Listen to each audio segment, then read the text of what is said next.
তো hello guys, আপনারা কিন্তু ফেসবুক অ্যাপের মধ্যে একটি নতুন সমস্যায় পড়ে থাকতে পারেন।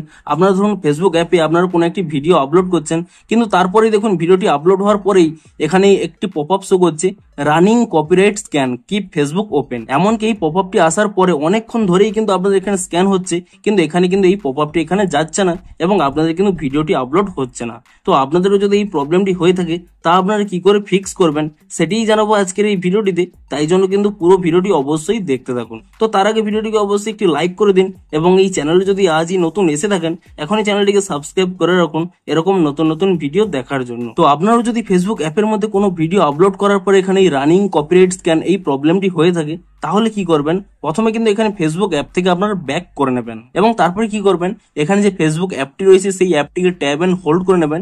তাহলেই কিন্তু এখানে একটি অপশন পেয়ে যাবেন অ্যাপ ইনফো বলে। আপনি কিন্তু এই অ্যাপ ইনফো অপশনে ক্লিক করে নেবেন এবং তারপর এখানে একটি অপশন পেয়ে যাবেন স্টোরেজ ইউজেস বলে। আপনারা কিন্তু এখানে এই অপশনে ক্লিক করে নেবেন এবং তারপর এখানে ক্লিয়ার ক্যাচে ক্লিক করে নেবেন এবং তারপর এখান থেকে ব্যাক করে নিয়ে আপনারা কিন্তু এখানে প্লে স্টোর অ্যাপটিকে ওপেন করে নেবেন এবং তারপর এখানে সার্চ করে নেবেন ফেসবুক বলে এবং ফেসবুক বলে সার্চ করে নিয়ে এখানে আপনারা চেক করে নেবেন যে ফেসবুকের কোনো নতুন আপডেট এসেছে নাকি। দেখুন, যদি এখানে কোনো নতুন আপডেট এসে থাকে, অ্যাপটিকে কিন্তু এখানে আপডেটটি করে নেবেন এবং ফেসবুক অ্যাপটিকে নতুন ভার্সনে আপডেটটি করে নেওয়ার পরে আপনারা কিন্তু এখান থেকে ফেসবুক অ্যাপটিকে কিন্তু ওপেন করে নেবেন এবং অ্যাপটিকে ওপেন করে নিয়ে তারপরে কি করবেন, আপনারা কিন্তু পুনরায় এখানে 3 লাইনে ক্লিক করে নেবেন এবং তারপরে কি করবেন, একেবারে নিচের দিকে স্ক্রল করে নেবেন। এখানে একটি অপশন পেয়ে যাবেন লগ আউট বলে। আপনারা কিন্তু এখানে লগ আউট অপশনে ক্লিক করে নিয়ে পুনরায় কিন্তু এখানে লগ আউট অপশনে ক্লিক করে নেবেন।